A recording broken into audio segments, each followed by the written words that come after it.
I threw the handmade baby blanket into the trash on a quiet Tuesday morning.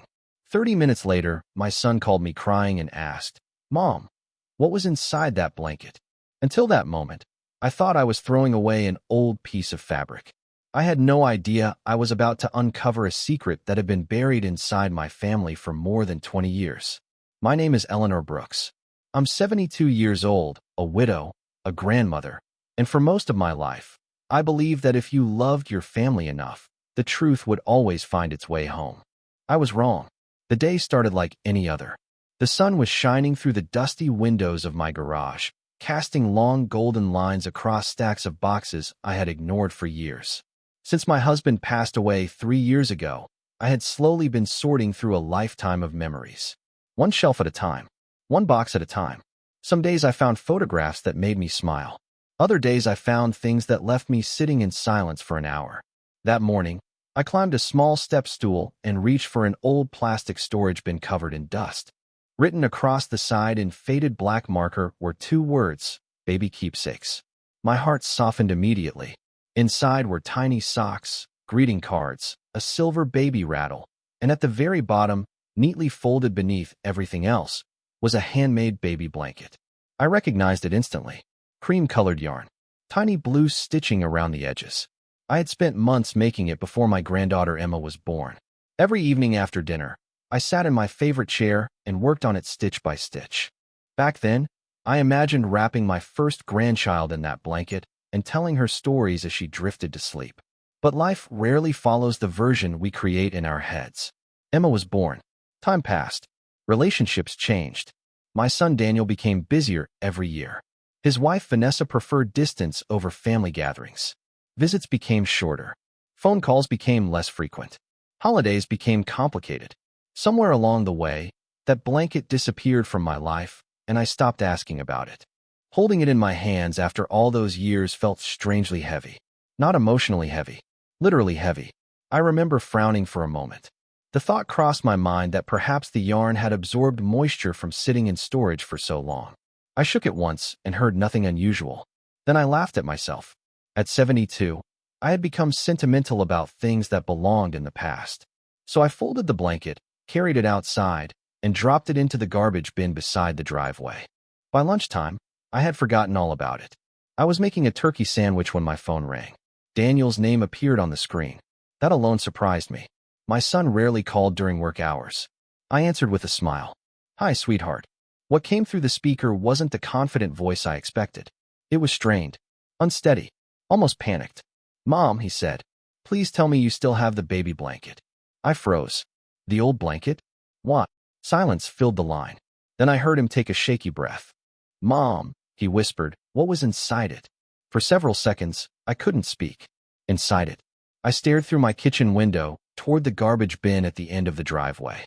Suddenly, every ordinary sound in the house seemed to disappear. "Daniel," I finally said, "what are you talking about?" Another pause. Longer this time. When he spoke again, his voice cracked. "Don't let the trash truck take it. I'm on my way." For the next 20 minutes, I stood in my kitchen staring out the window at the garbage bin, as if it had suddenly become the most important object in the world. My sandwich sat untouched on the counter. The clock above the stove seemed louder than usual. Tick, tick, tick. Every second stretched longer than the one before it. I kept replaying Daniel's voice in my head. Not his words. His tone. I had heard my son angry before. I had heard him frustrated, exhausted, and even heartbroken after his father passed away. But I had never heard fear like that. Whatever he believed was inside that blanket, it mattered enough to send him racing across town. 22 minutes later, a silver SUV turned sharply into my driveway. Daniel stepped out before the engine was fully off. His tie was loose, his sleeves rolled up, and his face looked pale. He barely acknowledged me as he hurried past and went straight to the garbage bin. Together we lifted the lid. He climbed halfway inside, carefully moving bags from one side to the other. Finally, he found the folded blanket near the bottom. The relief on his face was immediate. He carried it to the patio table and laid it down with surprising care. "Daniel," I said quietly, "you need to tell me what is happening." He swallowed hard, but did not answer right away. Instead, he ran his fingers across the faded blue stitching around the edges. I watched his expression change. Not fear now. Something closer to sadness. I have not seen this in years, he whispered. Neither have I replied. It was sitting in a box in the garage. He nodded slowly. That is what worries me. A chill moved through me despite the warm afternoon air. What are you talking about? For a moment he looked toward the street, as if deciding whether he should say more. Then he lowered his voice. Do you remember the week before Emma was born? I frowned. Of course I do. Do you remember Vanessa asking if she could borrow the blanket? The question caught me off guard. A distant memory surfaced. Vanessa standing in my living room, her hand resting on her stomach, smiling, asking if she could take the blanket to the hospital early. I had completely forgotten about that conversation. Yes, I said slowly. I remember. Daniel nodded. That was the last time anyone was supposed to see it. My stomach tightened. Why? He looked directly at me. Because something disappeared that week. Something important. Before I could ask another question, another vehicle pulled into the driveway. I recognized it immediately. Vanessa. The moment Daniel saw her car, every trace of color drained from his face. And for the first time, I realized whatever secret was hiding behind that blanket, his wife already knew about it. Vanessa stepped out of her car and stopped the moment she saw the blanket resting on the patio table. She tried to hide her reaction, but after 20 years of raising a family, I had learned to recognize the difference between surprise and fear. This was fear. Real fear. She forced a smile and walked toward us. What is going on? She asked. Daniel did not answer immediately. He kept one hand on the folded blanket as though he was afraid it might disappear again. Mom found it, he said quietly. Vanessa looked at me. Found what? The blanket, I replied. The one you borrowed before Emma was born. For a second, something flickered in her eyes. Then it was gone. Oh, she said. That old thing. Her voice sounded casual, but her fingers tightened around her purse strap. Daniel noticed it too. I could tell by the way he stared at her. You told me it was lost, he said. Vanessa shrugged. It was a long time ago. I barely remember. The answer seemed simple enough, yet the atmosphere around us grew heavier. Daniel slowly unfolded the blanket across the table. The cream-colored yarn had faded with age, but the blue stitching around the edges remained intact. He traced one section with his finger. The pocket is still here, he whispered. I frowned. Pocket? Both of them looked at me. What pocket? I asked. Daniel seemed surprised. You did not know? Know what? He hesitated before carefully lifting a corner of the blanket. Hidden beneath a decorative row of stitching was a narrow compartment sewn into the fabric. It was almost invisible unless someone knew exactly where to look. I stared at it in disbelief. I made that blanket myself, I said. There is no pocket. Daniel looked confused. Vanessa looked terrified. The silence that followed felt endless. Finally, Daniel spoke. Dad showed it to me. My heart skipped. Your father? He nodded. About a month before Emma was born. The mention of my late husband changed everything. Robert had never mentioned any secret compartment. Not once. Yet Daniel was certain. He told me there might come a day when something important would need to be protected, Daniel said. He said if anything ever happened, the blanket would keep it safe. Vanessa immediately shook her head. That is ridiculous. Her response came too fast. Too sharp. Daniel turned toward her. Then why are you so nervous? She opened her mouth, but no words came out. For the first time since arriving, she seemed unable to control the situation. I felt a strange sensation growing inside me. Not anger. Not fear. Something closer to realization. Small memories were beginning to surface. Conversations half forgotten. Strange looks exchanged between Robert and Vanessa during those final months before Emma arrived. Things I had dismissed at the time. Suddenly, they no longer felt meaningless. Daniel carefully slipped 2 fingers into the hidden compartment. The color drained from Vanessa's face. Whatever was inside, she already knew it existed, and she clearly did not want it found. Daniel slowly pulled something from the hidden compartment. It was not a stack of papers or a thick envelope like I had imagined. It was a small plastic pouch, yellowed slightly by age but still sealed. Inside were several folded documents and a hospital identification bracelet. The moment Vanessa saw it, she closed her eyes. Not for long. Just a second. But it was enough. Daniel noticed it too. He carefully opened the pouch and removed the bracelet first. The 3 of us stared at it. A newborn identification band. The kind hospitals place on infants immediately after birth. I could see the date. I could see the hospital name. And then I saw something that made my heart begin to race. The last name printed on the bracelet was Brooks. But the first name was not Emma. What is this? I whispered. Daniel looked equally confused. I have never seen this before. Vanessa remained silent. The afternoon breeze moved softly through the trees behind the house. Somewhere down the street, a lawn mower hummed in the distance. Ordinary sounds continued all around us while my world slowly shifted beneath my feet. Daniel unfolded the first document. It was a hospital discharge form. Then another. Then a birth record request receipt. None of it made sense at first. The dates matched the week Emma was born, but several details were different from the story I had heard for more than 20 years. My eyes moved from one page to another. Daniel, I said carefully, why would your father hide these? He rubbed his forehead. I do not know. Then he stopped. His gaze fixed on a handwritten note tucked between two forms. The paper was old and folded several times. I immediately recognized the handwriting. Robert's. My late husband's. Even after all these years, I would have known those careful letters anywhere. Daniel unfolded the note with trembling hands. The message was short. If you are reading this, the truth has become more important than silence. Protect the child. Follow the records. Trust facts, not memories. Beneath the message was a date written 6 weeks before Emma was born. I felt the air leave my lungs.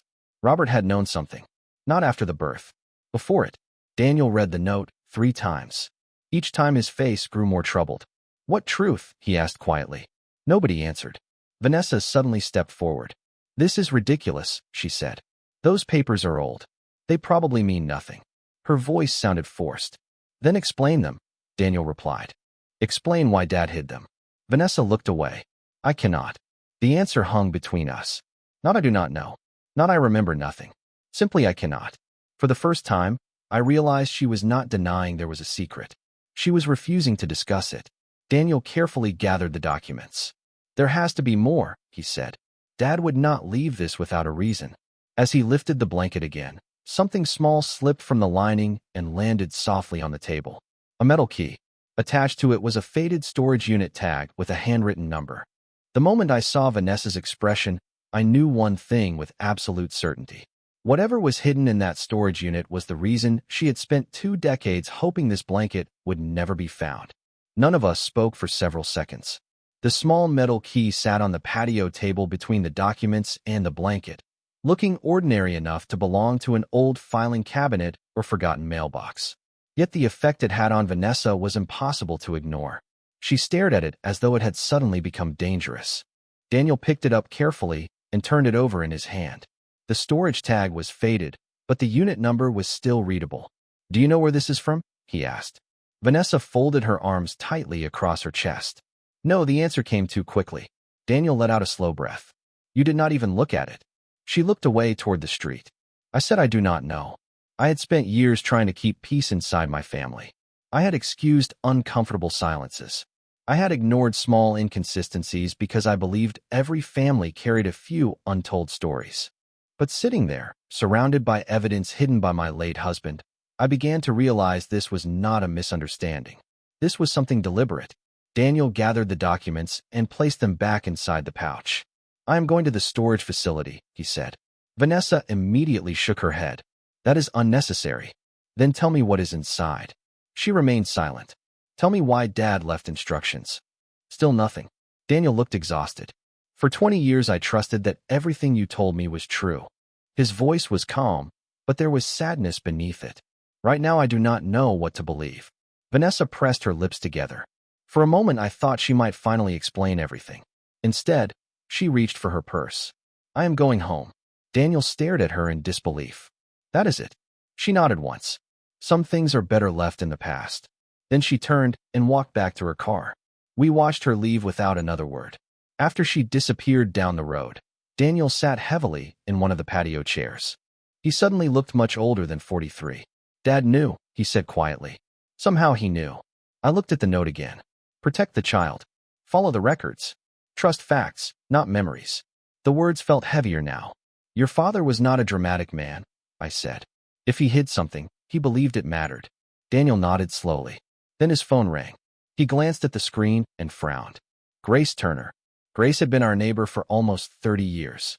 She and Robert had often shared coffee on Saturday mornings. Daniel answered the call and listened for several moments without speaking. His expression changed. First confusion, then surprise, finally concern. When he ended the call, he looked directly at me. Grace says she found a box in her attic last week. My heart skipped. A box? He nodded. She said Dad asked her to keep it safe years ago. The afternoon suddenly felt much colder, and she just opened it yesterday. Less than an hour later, Daniel and I were sitting in Grace Turner's living room. The small wooden box rested on her coffee table between 3 untouched cups of coffee. Grace looked nervous. I had known her for decades, and I could count on one hand the number of times I had seen her unsettled. Robert came to me about 6 months before Emma was born, she said quietly. He asked me to keep this somewhere safe and never mention it unless he was no longer here, and certain questions started being asked. Daniel leaned forward. Did he tell you what was inside? Grace shook her head.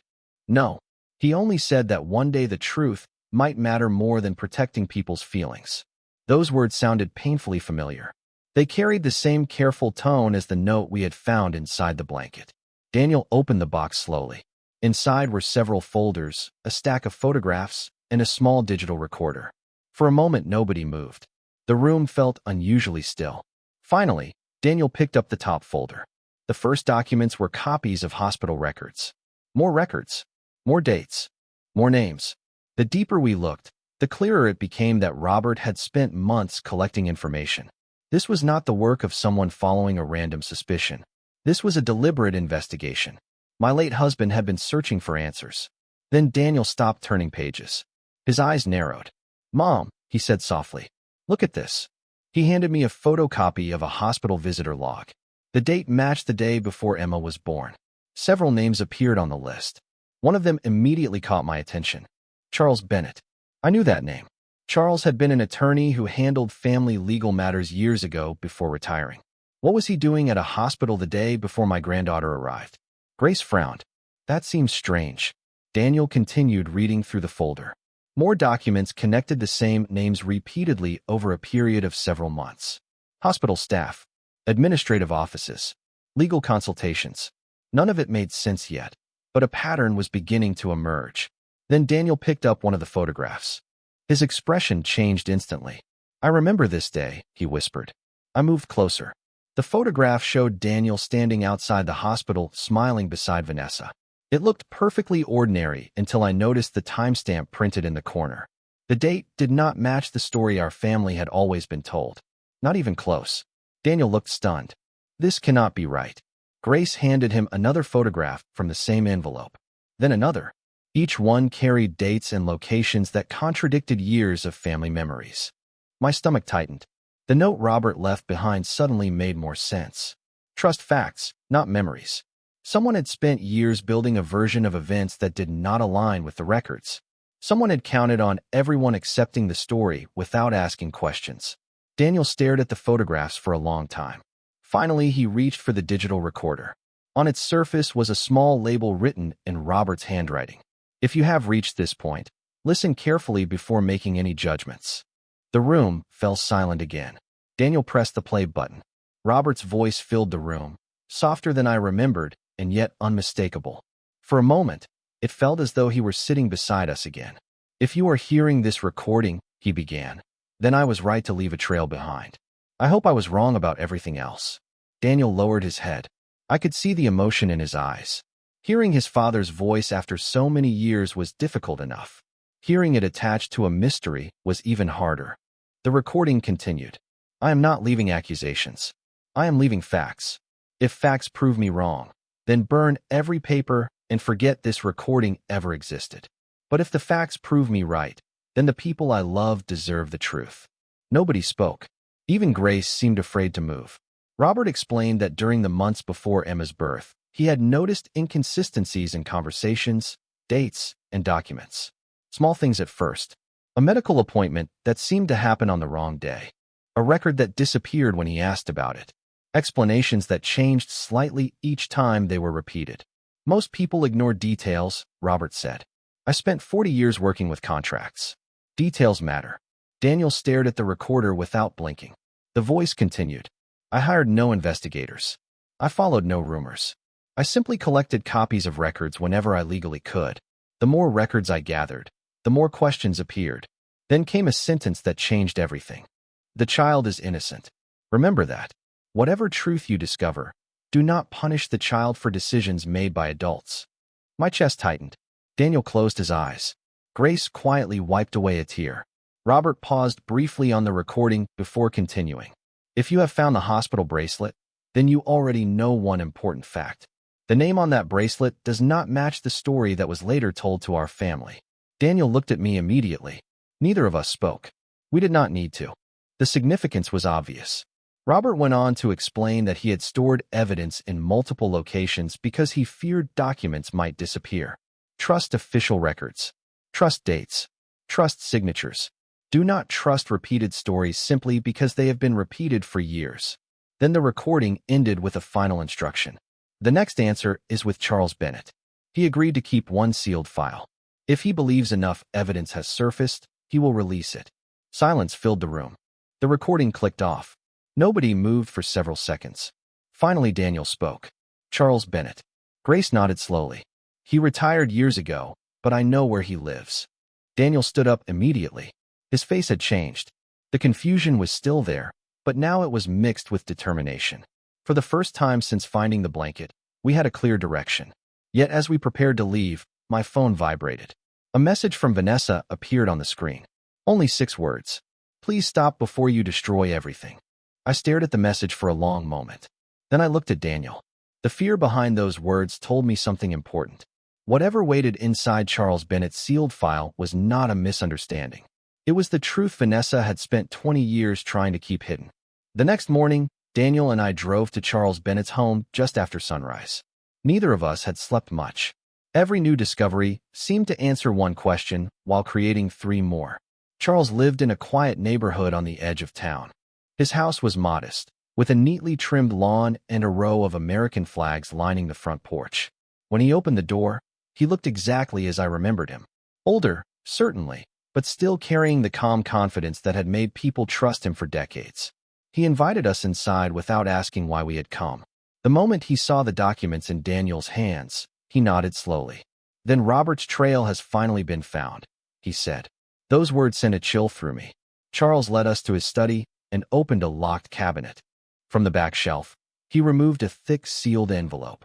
Across the front, written in Robert's handwriting, were 6 simple words. Open only when the facts agree. Charles placed the envelope on the desk. Your husband left this with me 20 years ago, he said. He instructed me never to release it unless enough independent evidence surfaced to confirm his concerns. Daniel swallowed hard. And now, Charles looked at the hospital records, the photographs, and the bracelet we had brought with us. Now the evidence matches. The envelope was opened carefully. Inside were certified copies of documents, correspondence, and one final letter from Robert. Daniel immediately focused on the records. I focused on the letter. My hands trembled slightly as I unfolded it. Robert explained that shortly before Emma's birth, he discovered a serious discrepancy involving medical records and legal filings connected to the pregnancy. He spent months verifying information because he refused to rely on assumptions. What he eventually learned was not a crime, not a scandal, and not anything that diminished the love owed to a child. It was a family truth that had been deliberately hidden. The certified records confirmed it. Emma had entered our family under circumstances completely different from the story everyone had been told. Certain legal guardianship documents had been quietly arranged before her birth. Several names had been omitted from family conversations. Important facts had been concealed from Daniel. My son read page after page in silence. His face reflected shock, sadness, and disbelief all at once. Finally, he lowered the documents and stared out the window. She knew, he whispered. She knew all these years. Charles nodded gently. Your father believed she was afraid the truth would change how people viewed the family. I looked down at Robert's final paragraph. One sentence stood out above all the others. The truth does not threaten a family. Secrets do. As we prepared to leave, Daniel's phone vibrated again. Another message from Vanessa appeared. This one was shorter than the last. Please let me explain before Emma learns the truth from someone else. Daniel stared at the screen for a long moment. Then he slowly placed the phone back into his pocket. For the first time since this journey began, We finally knew where the answers were leading. The only thing left was hearing the story from the person who had spent 2 decades hiding it. 2 days later, our family gathered in my dining room. The same room where birthdays had been celebrated, holidays shared, and countless ordinary evenings spent together. This time, however, nobody was talking about food or family traditions. The documents sat neatly arranged on the table. The blanket rested beside them. Daniel had invited Vanessa and Emma to come. He told them only that it was time for the truth. Emma arrived first. At 21 years old, she was intelligent, kind, and completely unaware of the storm that had quietly followed her since before she was born. Vanessa arrived a few minutes later. The moment she saw the papers, she looked exhausted. Not angry, not defensive, just tired, as though she had been carrying a burden for far too long. Nobody spoke at first. Finally, Daniel broke the silence. "I know the truth now," he said softly. Vanessa lowered her eyes. "Most of it," she replied. Emma looked between her parents in confusion. "What truth?" she asked. The room became very still. Vanessa took a deep breath. Then, for the first time in more than 20 years, she stopped protecting the secret. She explained everything. Years ago, before Emma entered our lives, circumstances had unfolded very differently from the story everyone had been told. Difficult decisions had been made. Legal arrangements had been created.